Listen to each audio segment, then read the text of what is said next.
Hello, Dr. Schleicher. This is Lisa Singh. I will be presenting Module 4 of EDD 838, Building Successful Organizations That Endure.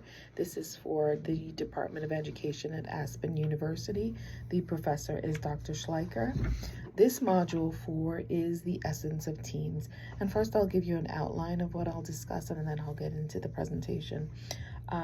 So what I'll be discussing is the importance of teamwork in relationship to developing deeper levels of shared purpose, values, and the pursuit of an organization vision.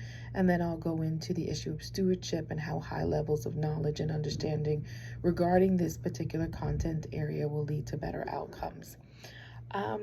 So we'll begin with the first, the importance of teamwork in relationship to the shared values, purpose, and the pursuit of an organizational vision. Vanuric and Vanuric reported that leadership that embraced the Triple Crown lens viewed the engagement of teamwork as fundamental. Leaders would forge a pathway for group performance that was not linear.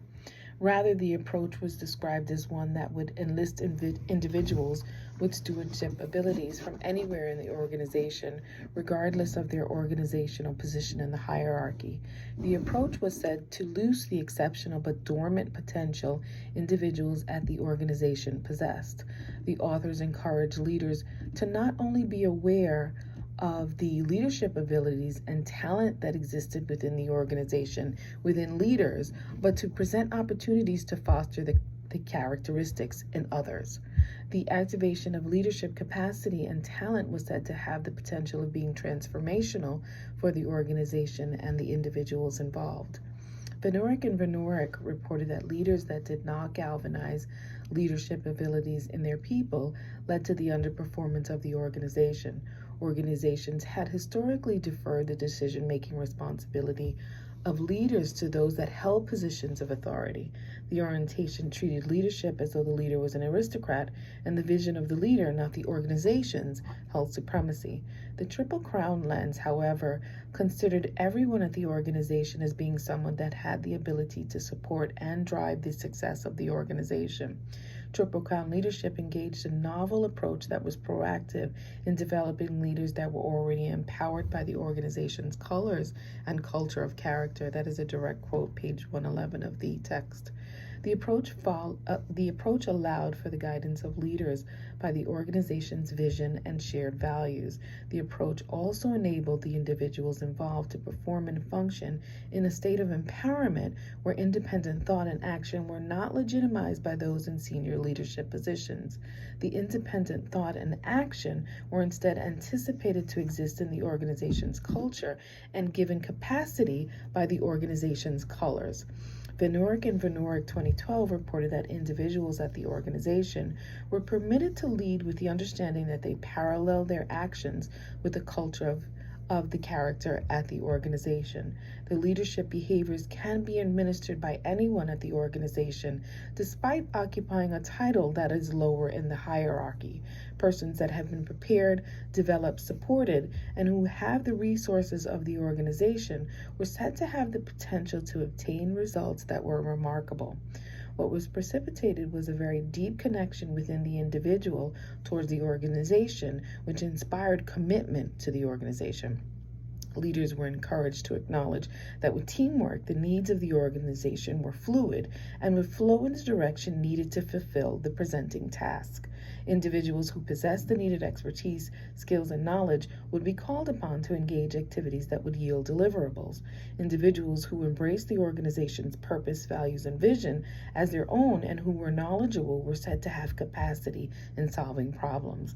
Specific to healthcare organizations, effective teamwork was expounded upon by Morley and Cashel and Rosen et al. 2017, the former, and Rosen et al. 2018. These researchers both reported that safe and high-quality medical care was dependent on the collaboration and teamwork of several disciplines. The key to quality care was born of multifunctional teams that were more innovative, effective, efficient, and able to foresee risk management issues. These multifunctional teams fared better in providing care than their purely functional counterparts, according to Morley and Cashel 2017. These authors noted that multifunctional teams created created opportunities for issues to be untangled and for ideas and considerations to be discussed. The approach was said to mitigate errors that were costly and communication and adapt to unforeseen circumstances. Though the possibility the values differed amongst disciplines existed, multifunctional teams held to the overarching values of the organization. So this, Ms. Darlene, is something that you can implement at your organization. Spearheading a campaign to group individuals into these multifunctional teams. Now I'll get into a discussion about the stewardship and how high levels of this attribute will lead to better outcomes. So Van Urk 2012 reported that every industry is expected to craft regulations that will guide conduct. The authors encourage those subscribing to Triple Crown leadership to view the regulations as a set of minimum standards. The minimum standards were not to replace a set of standards carefully crafted by the leaders. These standards would expand on such endeavors as placing the interests of stakeholders above their own personal interests, and that is a direct quote, page 107, and other ethical circumstances. The regulations would ensure close monitoring of the practices of the organization, and those sanctioning the regulations were identified as stewards. Stewards engaged in several practices that ensure the ethics an organization embraced remained intact.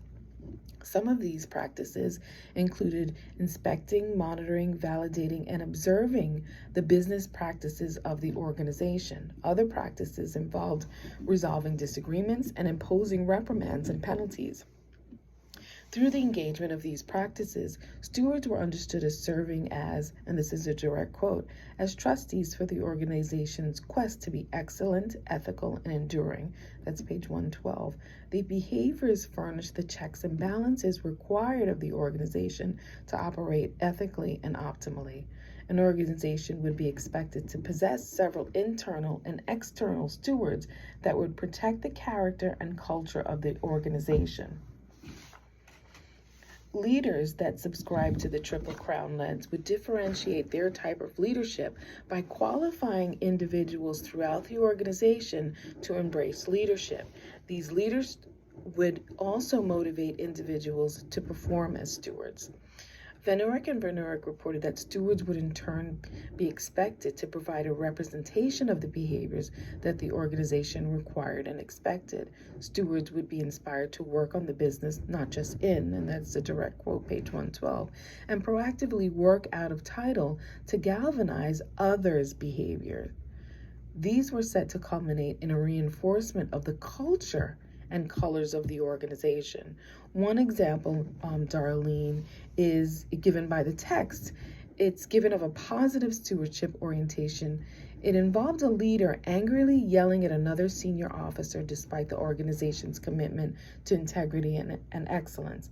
Another senior officer confronted the leader and shared that the leader had not behaved in a way that paralleled their ideals. The leader publicly apologized to the senior staff. The company recommitted to the ideals and was once again profitable and ethically healthy. The senior staff that confronted the leader was given as an example of a steward, as his words brought light to behaviors that were antithetical to the shared values of the company. The senior staff's words also held the leader accountable for his actions. So thank you, Ms. Darlene.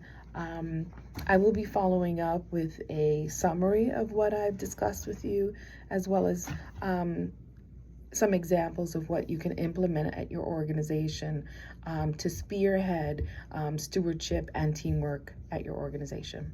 Thank you.